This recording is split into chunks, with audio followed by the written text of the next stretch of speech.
first take. Antonita, thank you. So it's been a little over a month since the blockbuster trade, and while Kyrie's feeling the love in Boston, Isaiah Thomas is still not happy about what went down, telling Sports Illustrated that he may never talk to Danny Ainge again. Here's what he had to say in response. I know that there's a lot of feelings that go on when these type of things happen. I was a player that was traded twice, so I understand his sentiments, but, you know, you guys know how much I love Isaiah. He's a great kid, and I wish him the best. Stephen A., does IT have a point here? No, he does not. He's wrong.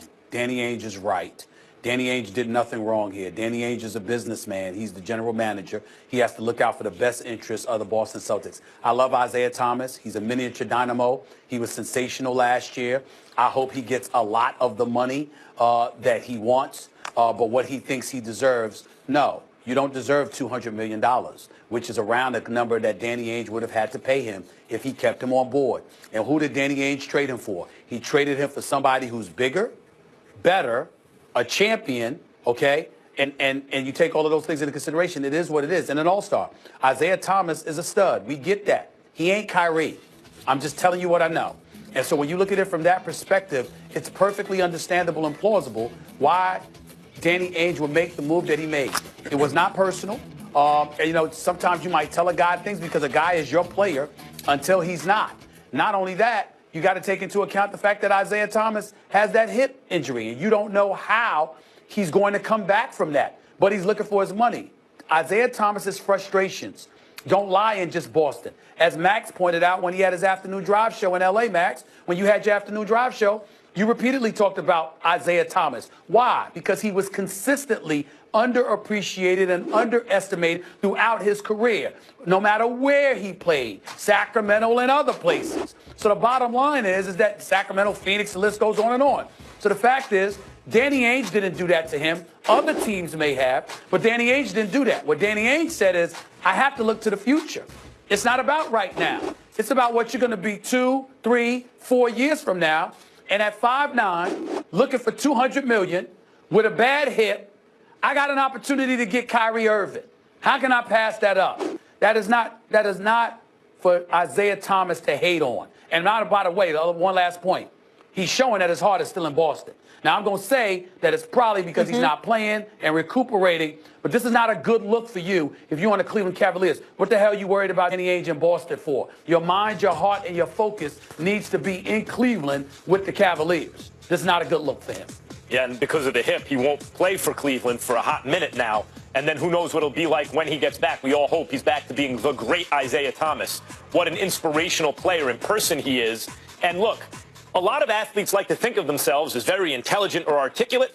And like everyone else, some of them are, some of them aren't. Some of them are very mistaken about their own intellectual abilities.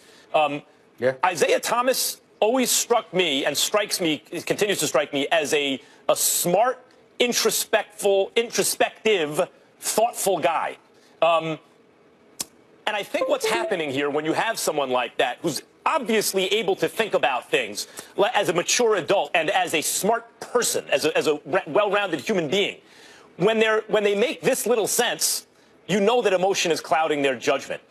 Isaiah Thomas is heartbroken right now because he found a home in Boston. Remember, this is a guy whose father was such a crazy Lakers fan that he made a bet that if the Lakers lost to the Pistons, I guess it was '89, he would name his kid Isaiah Thomas and honored the bet. That's why his name is Isaiah Thomas. That's why he would have given the Lakers a discount to play there. And yet he winds up on the Celtics and embraces it and plays his heart out for that city.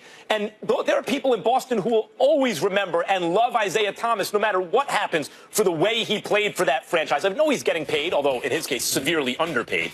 And I know the deal made sense and all that, but he plays with a kind of passion. He expected that on some level to be reciprocated in terms of loyalty from the franchise. And Stephen A., he even wrote in the Players Tribune that he understood the decision, but clearly emotionally he can't get past it. I think one day he will. Max, Molly, I'd like to share something very personal with y'all about, because it touches on what Isaiah Thomas alluded to. One of the things he said in his quote, he said, what Danny Ainge did, knowing everything he went through. he's obviously alluding to the loss of his sister, who died tragically in a car accident at age 22 years of age. And our hearts go out to the Isaiah Thomas and his family, because that's a loss that they'll never get over. And we totally understand. I lost my brother in a car accident myself many years ago.